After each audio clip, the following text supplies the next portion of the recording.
pada malam ini kita bisa berkumpul untuk membahas apa yang saya akan bahas setelah ini. Pertama-tama, izinkan saya untuk memperkenalkan diri. Nama saya Arif Fauzan Azri dengan NIM 040128222711 dari Fakultas Kedokteran Universitas Sriwijaya dari kelas Gamma angkatan 2022. Mungkin alangkah baiknya kita mulai dengan memperkenalkan diri dahulu. Mungkin bisa dimulai dengan saudara Rayhanti Rafi. Nama saya Muhammad Rehanti Raffi dari Fakultas Kedokteran Gigi Mustopo.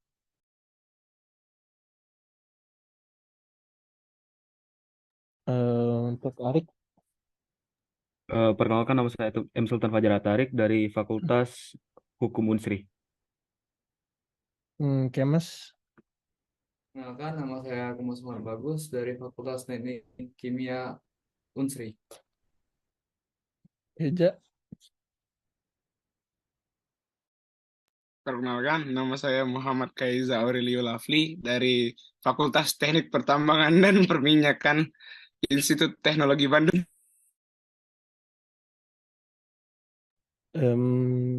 Randy, Perkenalkan, nama saya Muhammad Reni Aprino. Saya dari Teknik Elektro Universitas Gajah Mada. dan Merpa.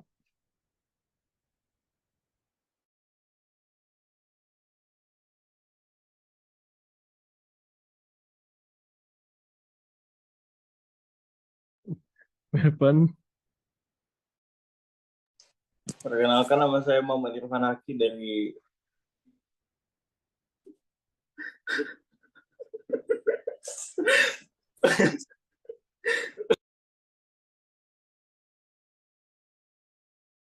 Oke, mungkin sudah saling memperkenalkan diri. Mungkin bisa saya mulai dulu terlebih dahulu. Pertama-tama yang akan saya bahas adalah tentang edukasi kesehatan jasmani. Dan ini adalah salah satu dari tugas fisiologi otot. Outline yang akan kita bahas pada malam ini adalah kebugaran jasmani, pentingnya olahraga, dan juga tentang manfaat dari aplikasi yang bernama Pacer Health. Apa itu kebugaran jasmani? Kebugaran jasmani adalah kemampuan tubuh dalam melakukan kegiatan sehari-hari tanpa merasakan lelah yang berlebihan. Sehingga seseorang dengan kebugaran jasmani yang baik akan selalu memiliki cukup energi untuk beraktivitas fisik dengan lancar. Semakin baik kebugaran jasmani seseorang, maka akan semakin baik juga kemampuannya dalam mengatasi aktivitas sehari-harinya. Salah satu faktor penentu kesehatan dan ketahanan tubuh adalah kebugaran jasmani. Komponen-komponen dari kebugaran jasmani adalah kekuatan, daya tahan, daya otot, kecepatan, daya lentur, kelincahan, koordinasi, keseimbangan, ketepatan, serta reaksi. Mari kita bahas dulu dari yang pertama, yaitu kekuatan atau strength. Kekuatan adalah kemampuan otot saat menerima beban ketika melakukan aktivitas. Kekuatan otot, baik otot lengan atau otot kaki, dapat diperoleh dari latihan yang terus-menerus dengan beban berat dan frekuensi sedikit. Contoh-contoh latihan dari kekuatan tersebut adalah squat jump, push up, sit up, angkat beban, dan juga ada back up. Yang kedua ada daya tahan, ya, atau yang disebut dengan endurance, yaitu adalah kemampuan seseorang dalam menggunakan sistem jantung, paru-paru, sistem pernapasan, dan peredaran darahnya secara efektif dan efisien. Contoh dari latihan ini adalah seperti berenang, lari, jogging, dan lain-lain yang mempunyai relasi dengan latihan yang disebut dengan kardio. Kemudian ada daya otot atau muscular power, yaitu adalah kemampuan seseorang untuk menggunakan kekuatan maksimum yang dikeluarkan dalam waktu yang singkat. Salah satu latihan yang bisa dilakukan adalah seperti vertical jump, front jump, ataupun side jump. Kemudian ada kecepatan, yang berarti adalah seseorang yang mengerjakan gerakan secara kontinu atau terus-menerus dalam bentuk yang sama dalam waktu yang singkat. Kemudian ada daya lentur atau flexibility, yaitu adalah tingkat penyesuaian seseorang pada segala aktivitas kerja secara efektif dan efisien. Adapun contoh latihannya seperti yoga, senam, dan renang. Kemudian ada kelincahan, yaitu agility, yang artinya adalah kemampuan seseorang mengubah posisi pada area tertentu dengan cepat. seperti yang dilakukan pada olahraga bulu tangkis. Kemudian ada koordinasi, yang berarti adalah seseorang yang mengintegrasikan berbagai gerakan yang berbeda dan mampu mengkoordinasikan seluruh bagian tubuh dengan baik. Contoh latihan dari komponen ini adalah seperti memantulkan bola tenis ke tembok dengan tangan kanan, kemudian menangkapnya lagi dengan tangan kiri, dan juga sebaliknya. Kemudian keseimbangan, yang berarti adalah mengendalikan tubuh sehingga gerakan yang dilakukan dapat dimunculkan dengan baik dan benar. Setelah itu ada ketepatan, yaitu kemampuan seorang untuk mengendalikan gerak-gerak bebas tubuh terhadap suatu sasaran. Beberapa contoh olahraga yang membutuhkan keakuratan antara lain memanah, bowling, sepak bola, dan basket. Kemudian ada yang terakhir yaitu reaksi. Itu adalah kemampuan seseorang untuk segera bertindak dan menanggapi rangsangan yang ditangkap oleh indera. Ya, Dek, ada apa dengan risetnya?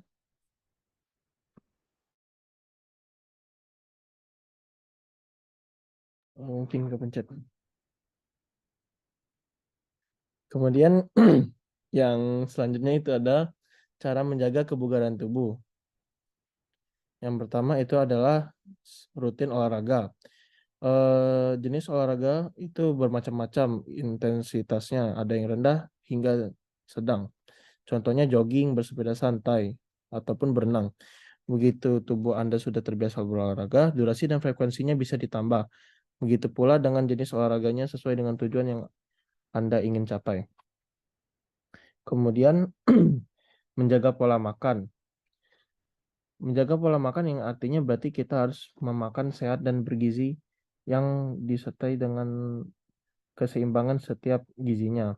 Pola makan yang buruk dapat meningkatkan risiko kemunculan masalah kesehatan serius seperti kelebihan berat badan, obesitas, tekanan darah tinggi, dan penyakit-penyakit lainnya. Selain itu, pastikan juga Anda bisa makan buah-buahan, minum air putih mineral, atau minimal 8 gelas. Kemudian ada menjaga pola tidur. Yang berarti adalah tidur memainkan peran penting jika Anda ingin menjaga tubuh tetap sehat dan bugar. Tidur membantu proses pemulihan dan perbaikan kerja jantung serta pembuluh darah setelah seharian beraktivitas.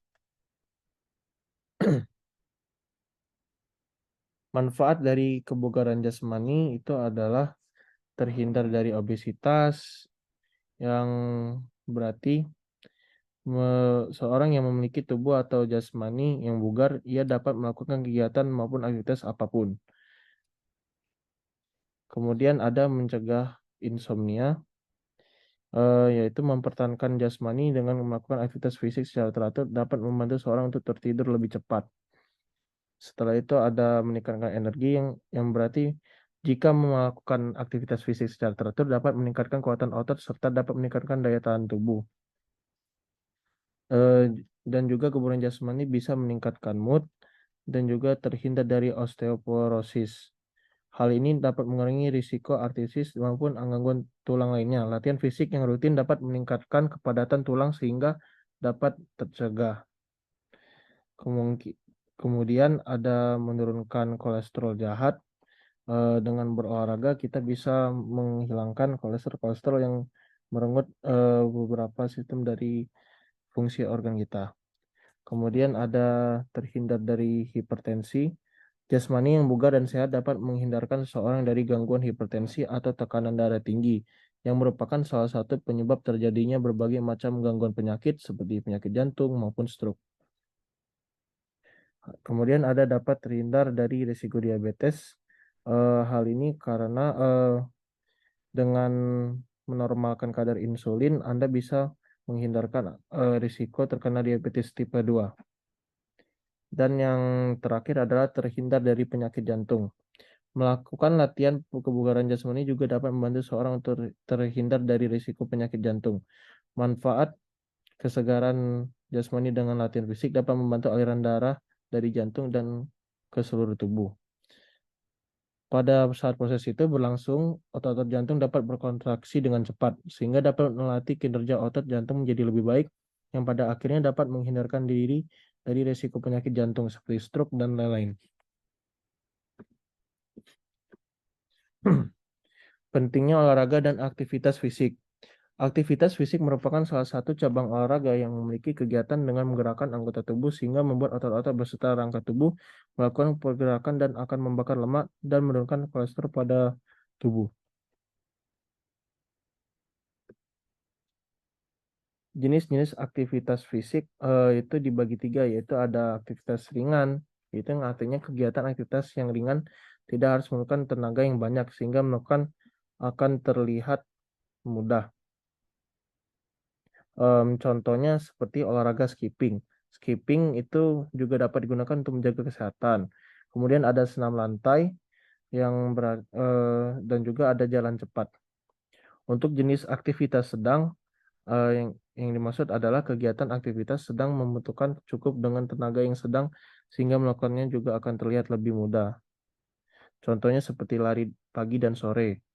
Lari pagi itu suatu cara yang paling bagus dilakukan untuk mulai dengan olahraga karena melakukannya hal ini dapat memberi oksigen dan menghirup udara segar di pagi hari serta dapat menyehatkan tubuh serta membakar kalori pada tubuh.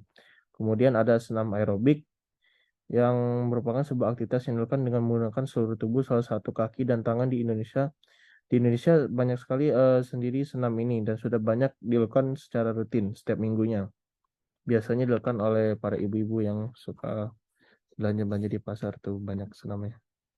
Kemudian ada juga slow jogging, ada memanah, dan lain-lain.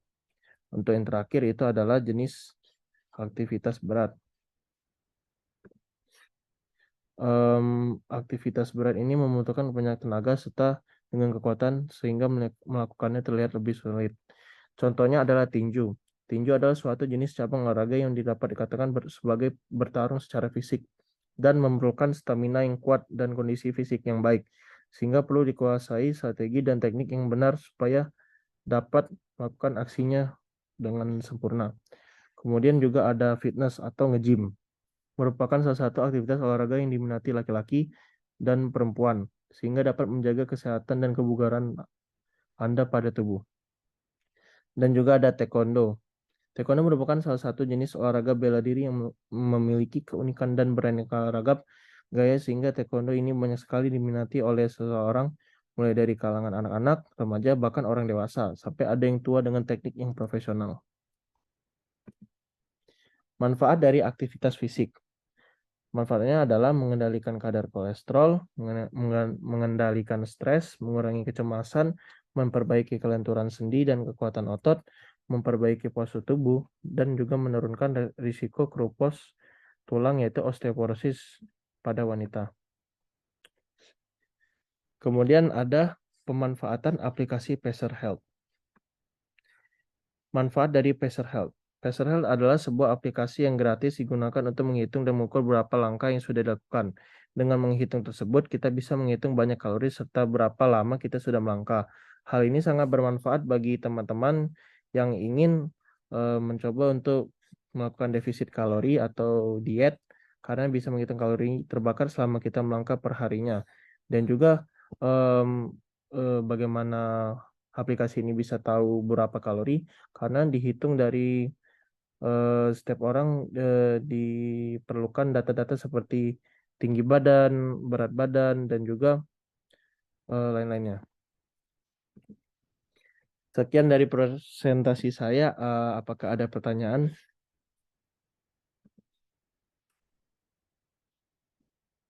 Raihanti Raffi ingin bertanya? Ya, saya ingin bertanya, sebaiknya olahraga itu seminggu itu berapa kali sehari dan intensitasnya itu berat, sedang atau ringan? Oke, terima kasih. Untuk Kaiza? Halo, oh ya, seberapa akurat ya kira-kira aplikasi yang kamu kasih tadi, yang aplikasi Pacer Health itu, apakah seakurat itu? Ya, terima kasih.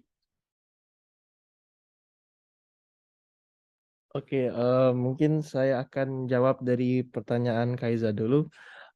Dari beberapa blogger dan juga beberapa website dan juga termasuk dosen saya,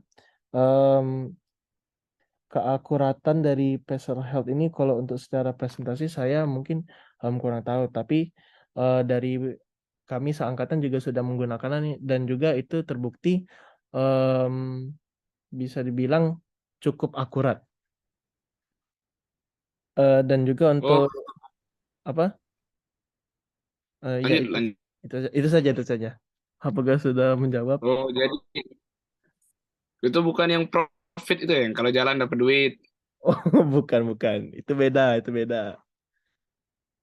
Oh, kalau gitu saya download lah. Saya mau lari, mau sehat saya. Mantap. Gitu. Di Bandung enak dingin-dingin lari. Wah, mantap. Oke. Terima kasih, Kaisa. Setelah itu saya ingin menjawab pertanyaan Rayhanti Raffi. Untuk olahraga sendiri sebenarnya kalau bisa sih sebenarnya lebih baik setiap hari dan juga intensitasnya itu kalau bisa berat. Tapi sebenarnya kalau misalnya kita seimbangin sih bisa juga seperti kalau misalnya hanya bisa 3 kali berolahraga dalam seminggu, mungkin bisa dalam intensitas sedang. Ataupun kalau misalnya intensitas berat itu bisa dilakukan dengan 1 kali seminggu atau 2 kali seminggu. Yang penting adalah itu konsistensi dan juga ada kemauan kita sendiri untuk berolahraga. Mungkin itu jawaban dari saya. Rayhanti Raffi, apakah cukup menjawab? Cukup, terima kasih. Apakah ada pertanyaan lagi? Oke, sepertinya Kemas sudah geleng-geleng, dia mau tidur. Oke, mungkin sekian dari pemaparan saya pada malam hari ini. Saya akan tutup. Maaf Kak, kita panjatkan mohon maaf dan mohon ampun kepada Tuhan Maha Esa apabila ada perkataan atau perilaku kita yang salah. Sekian, terima kasih.